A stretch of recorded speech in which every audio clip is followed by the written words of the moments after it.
Bisa diam nggak kak? Kakak takut pak, jawab Air yang begitu menempel pada Reza. Takut apa sih? Dengus Reza kesal. Takut bangun pak, rengeknya lagi. Nggak mungkin, lagian kalau bangun juga udah cantik, no, nggak bakalan loncat-loncat. Seru Reza sambil menahan tawa. Cantik juga tetap aja serem pak. Ntar dia ketawa kalau kamu nangis kak. Emang bisa? Bukannya setan kita doang yang suka cekikikan? Tanya Air polos. Oh iya, papa lupa. Setan kita doang emang juga yang genit sama suka keliaran jalan-jalan. Ntar nangis, terus ketawa. Galau banget deh tuh setan, kekeh Reza. Dar, kakak takut pak. Tangis Air pecah juga. Dia yang sedang membayangkan hal menyeramkan harus dibuat kaget karena keisengan papanya. Reza langsung memeluk Air sambil mengusap punggungnya. Reza menciumi pipi secengeng sambil meminta maaf, tapi anak itu masih saja terisak. Air benar-benar ketakutan. Tangannya begitu dingin dan berkeringat. Kamu kalau nggak mau diem juga, papa masukin ke dalam peti jeruk nih, ancam Reza. Dia merasa bersalah karena Bumi mulai merasa kesal. Gak muat pak. Terus mau apa? Peti mayat? Tanya Reza. Papa jahat. Si kakak benar-benar minta dimasukin peti. Diam gak? Drama tangisnya tetap berlanjut. Ia sempat menjadi pusat perhatian orang-orang, tapi semua maklum karena ini memang rumah duka. Air memaksa pulang karena tidak kuat lagi menahan kantuk dan takut karena biasanya jam-jam segini dia sedang terlelap dengan istri dan pisang kesayangannya, atau malah justru sedang main basah-basahan yang entah itu ronde keberapa. Akhirnya jam 3 pagi Bumi, Reza, Air pulang ke apartemen. Selain untuk membersihkan diri, mereka juga ingin beristirahat sejenak, melepas lelah dan kantuk.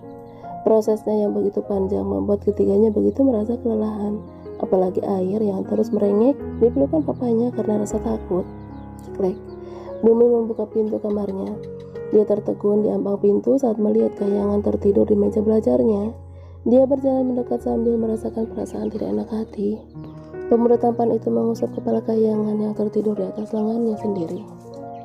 Dia mengambil foto yang masih gadis itu pegang di tangannya, lalu perlahan mengangkat tubuhnya untuk dipindahkan ke tempat tidur. Kamu istirahat ya sayang. Aku tahu, akhir-akhir ini kamu begitu berat. Dari mulai perpisahan kita sampai musibah di keluargamu tentu itu sangat menyakitkan, bukan? Tapi aku akan selalu ada buat kamu, jagain kamu dan sayangin kamu, entah harus jadi apa. Aku bingung ya, perasaan aku terlalu dalam buat kamu yang terlalu taat kepadanya. Bumi yang duduk di sisi ranjang terus mengutarakan isi hatinya. Dia menghapus air mata sebelum akhirnya ia mencium kening gadis kesayangannya itu. Dari duduknya menuju kamar mandi. Usai membersihkan diri, Bumi pun keluar lagi. Malam ini, dia akan menikmati sisa malamnya tidur di sofa ruang tengah. Jam 7 pagi semuanya sudah kembali berkumpul di meja makan untuk sarapan. Karena setelah ini, keluarga besar Hardian termasuk Oma dan Opa akan langsung ke rumah duka. Kamu serius? Pemakamannya sore ini? Tanya Bumi, memastikan keputusan kayangan. Iya, lebih cepat lebih baik, Bu. Gak ada keluarga yang harus ditunggu juga. Jawabnya yakin meski sebenarnya itu hanya sebuah alasan. Dia tidak ingin lebih banyak merepotkan keluarga Bumi. Semakin baik padanya ternyata hatinya semakin terluka. Usai sarapan semua bergegas keluar dari apartemen. Reza menggandeng istrinya.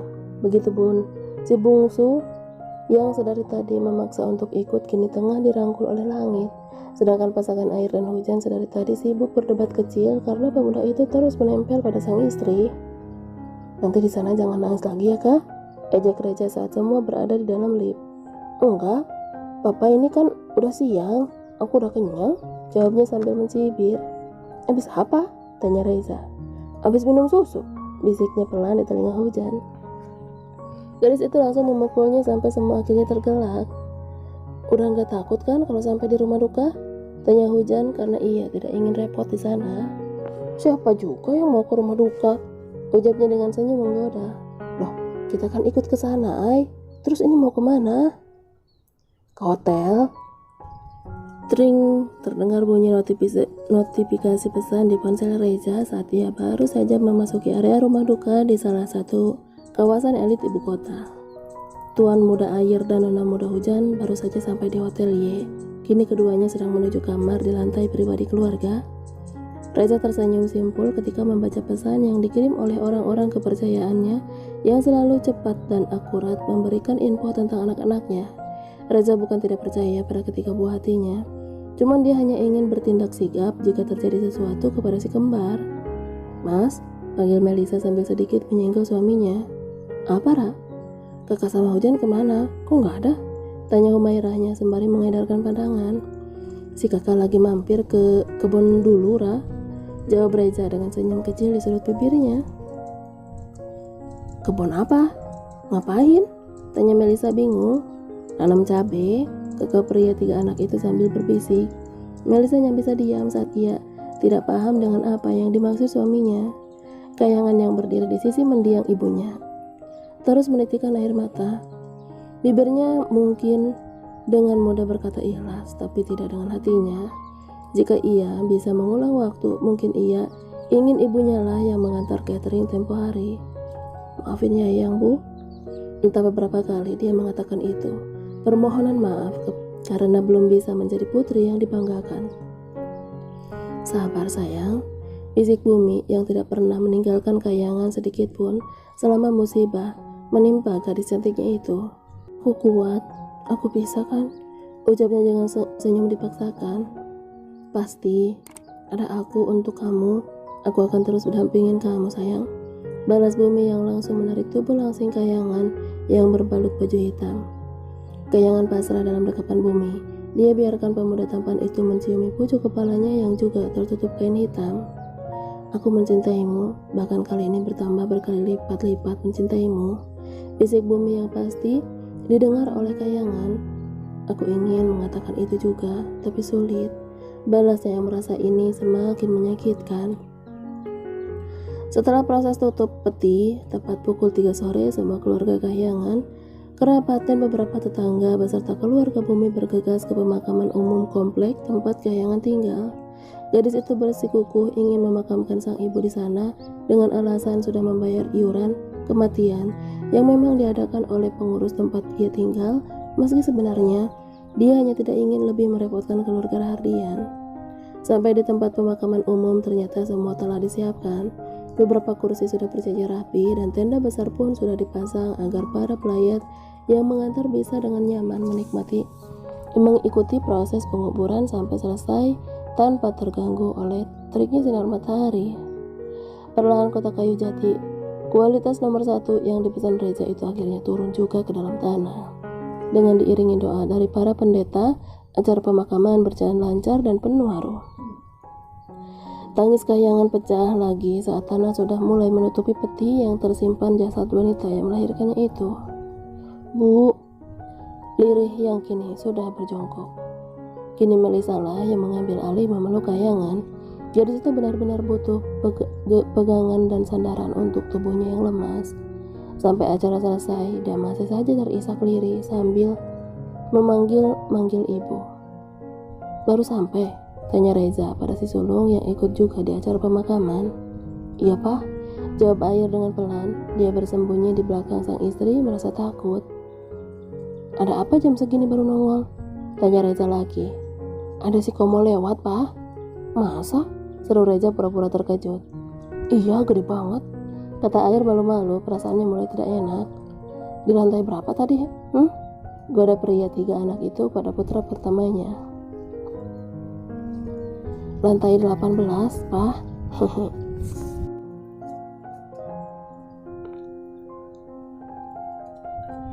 Usai acara pemakaman, kini hanya tinggal kayangan dan Bumi yang masih berada di sisi pusara sang ibu. Isak tangis gadis yang kini menjadi yatim piatu itu sungguh menyayat hati. "Kita pulang ya, udah mendung," ajak Bumi sambil terus merangkul kayangan. "Aku mau pulang kemana, Bu?" "Apartemen." "Kamu tanggung jawab, Bu, sekarang," ucap Bumi tegas, tidak ingin dibantah. "Enggak, aku enggak mau repotin keluarga kamu terus. Ini udah lebih dari cukup, Bu," balas kayangan sambil menggelengkan kepalanya. "Gak ada yang direpotin sayang. Lagian yang tanggung jawab atas kamu itu aku, bukan keluarga aku," ucap Bumi meyakinkan gadisnya. "Sama aja, Bu." Kahyangan bangun dari jongkoknya. Dia menghapus air mata sambil menghela napas dalam-dalam. Aku bisa berdiri di kakiku sendiri. Aku bisa. Kamu cukup menjagaku, bukan menopang hidupku. Bumi yang ikut bangkit langsung meraih tubuh gadis kesayangannya. Dia tidak kuasa mendengar semua perkataan yang dilontarkan Kahyangan yang seakan tidak langsung meminta Bumi untuk menjaga jarak padanya. Aku tidak akan meninggalkanmu lagi, sayang. Setelah perdebatan panjang, akhirnya Kahyangan mau ikut lagi bersama Bumi ke apartemen yang disewa Reza untuknya saat ibu masih dirawat. Dengan perjanjian jika ia hanya akan tinggal di sana selama sebulan mendapatkan kos-kosan untuk tempat tinggal barunya nanti. Kamu istirahat ya, aku pulang dulu mau mandi, nanti aku bawakan makan malam. Pamit Bumi saat Kahyangan sudah duduk di tepi tempat tidurnya. Aku juga mau mandi. Bumi mengelus kepala Kahyangan yang menatap lurus ke arah jendela besar dengan tatapan kosong. Ya udah, aku siapin airnya ya. Pemuda dengan tingkat kesabaran luar biasa itu langsung masuk ke dalam kamar mandi untuk menyiapkan air hangat. Bumi memang tidak pernah segan-segan mengurus gadisnya itu. Bagi Bumi, Kahyangan adalah ratu dalam hati dan hidupnya. Cintanya tidak pernah main-main dan akan ia utarakan dan ia ungkapkan kapanpun dia mau. Akan ia buktikan dengan sikap dan perhatian yang luar biasa. Setelah memastikan Kahyangan masuk dan membersihkan diri, barulah Bumi keluar dari apartemen Kahyangan menuju apartemen milik kedua orang tuanya. Loh, yang mana? Tanya Melisa saat melihat anaknya pulang sendiri. Masih mandi, Mah? Jawabnya yang langsung ikut bergabung dengan keluarga di ruang tengah. Gak ikutan mandi? Tanya air polos. Plak. Satu pukulan mendarat di lengan si sulung. Apa sih, Pak? Protes air sambil mengelus bagian yang sakit. Mana boleh ikutan mandi? Cintak Reza. Ya Allah, maksud kakak mandi sendiri, Pak. Nih, di kamarnya bukan mandi berdua sama Yayang. Ujar air kesal. Oh gitu, kekeh Reza, malu sendiri. Pikirannya sih, oh no mulu. Ejek si sulung sambil mencabikkan bibirnya. Wih, oh yes dong. Elak Reza tidak kalah dari anaknya. Melisa dan Hujan hanya menggelengkan kepala mereka saat melihat perdebatan tidak penting suami-suami mereka. Papa sama kakak bisa diem gak? Bumi yang pusing semakin pusing, apalagi dia yang tahu harus pura-pura tidak tahu dan tidak mengerti dengan obrolan sang gajah dan buaya. Ups, Reza dan Air langsung membungkam kedua mulut mereka. Papa sih, bisik Air. Dia yang langsung diam jika Bumi sudah memberikan tatapan mata yang mematikan. Yuk Jan, kita nyiram lagi. Hawanya panas banget, butuh basah-basahan. 1 minggu usai pemakaman ibu, Kahyangan masih tinggal di apartemen yang disewa Reza untuknya. Masih di satu gedung yang sama dengan keluarga Rahardian, namun hanya berbeda lantai. Bumi hanya bisa memperhatikan Kahyangan dari ambang pintu saat gadisnya itu sedang membereskan barang-barangnya. Hanya ada beberapa buku, alkitab, baju, dan barang kecilnya. Kini dia berjalan mendekat dengan menjinjing satu tas berukuran sedang di tangannya. Masih mau keras kepala? Tanya Bumi masih dengan nada kesal. Iya, kali ini aku akan sangat keras kepala. Jawabnya sambil tersenyum berharap pemuda di hadapannya itu tidak lagi memberikan wajah masam kepadanya. Aku gak suka, cetus Bumi. Tangannya masih ia lipat di dada. Aku tahu. Kahyangan menarik tangan Bumi agar cepat keluar dari kamarnya. Dia sudah benar-benar tidak enak hati jika harus terlalu lama bergantung kepada keluarga Rahardian. Mereka berjalan menuju lobi tempat di mana mobil Bumi berada. Sepasang anak muda itu akan pergi ke tempat tinggal baru Kahyangan. Yakin di sana? Gak mau yang aku tawarin itu? Tanya Bumi lagi memastikan. Itu aja, aku sanggup bayarnya yang itu. Lagian yang kamu tawarin terlalu besar, Bu. Tolak Kahyangan lagi yang entah ini sudah keberapa kalinya. Yang penting kamu nyaman, sayang. Gadis itu hanya tersenyum simpul.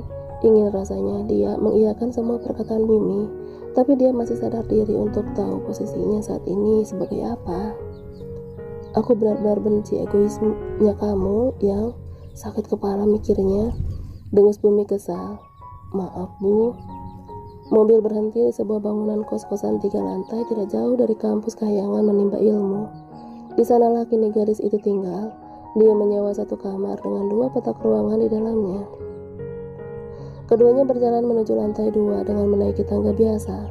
Ada beberapa penghuni kos di luar kamar. Sebagian dari mereka terkejut dengan kedatangan Bumi dan Kahyangan. Ketampanan dan kecantikan keduanya memang di atas rata-rata. "Permisi," ucap Kahyangan saat melewati beberapa orang di depan kamar mereka. "Iya, silakan," ceklek. Kahyangan membuka pintu kamar yang nyaman dan bersih sudah ada di depan mata mereka saat ini. Dia masuk lebih dulu untuk meletakkan tas yang dia bawa di salah satu kursi di pojok kasurnya. "Kecil banget, Yang," ujar Bumi sambil melihat ke ruangan di belakang tempat tidur.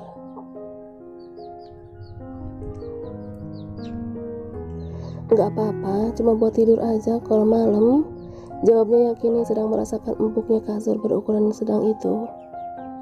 "Kan kamu nggak kuliah full, Yang?" "Aku bakal cari kerja part-time, Bu. Aku butuh makan dan yang lainnya." Bumi berjongkok di hadapan Kahyangan. Dia genggam tangan gadis itu dengan begitu lembut. "Ikut denganku, ya," pinta Bumi yang entah ini sudah berapa kalinya. "Kamu mau aku menjual imanku demi kelangsungan hidupku, begitu?" jawab Kahyangan sambil tersenyum. Dia tidak pernah marah dengan keinginan dan ajakan Bumi kepadanya. "Bukan, Yang. Aku hanya ingin menghalalkanmu. Kita bersama di iman yang sama, kita satu tujuan dan satu genggaman," lirih Bumi. Ia pun tidak ingin melakukan ini, tapi rasa khawatirnya begitu membuat ia akhirnya egois. "Tuhanku pasti sudah merencanakan hal indah untukku. Dia tidak akan membuatku kelaparan, Bu. Kasihnya begitu luas untukku, dan aku masih percaya itu. Dia akan menjamin semuanya," tegas Kahyangan yang masih dengan pendiriannya. "Baiklah, aku akan menunggumu," balas Bumi sembari mencium telapak tangan Kahyangan yang selalu lembut membelai pipinya. "Menunggu untuk bersahadat?" goda Kahyangan. Kini tangannya sudah menangkup wajah tampan Bumi yang mengangguk. "Jangan menunggu yang tidak pasti. Jika seandainya aku ikut denganmu pun, aku pastikan bukan karena aku mencintaimu," ujarnya lagi. "Lalu karena apa?" tanya Bumi. "Karena Tuhanmu yang memberi hidayahnya sendiri tanpa ada campur tangan hubungan kita."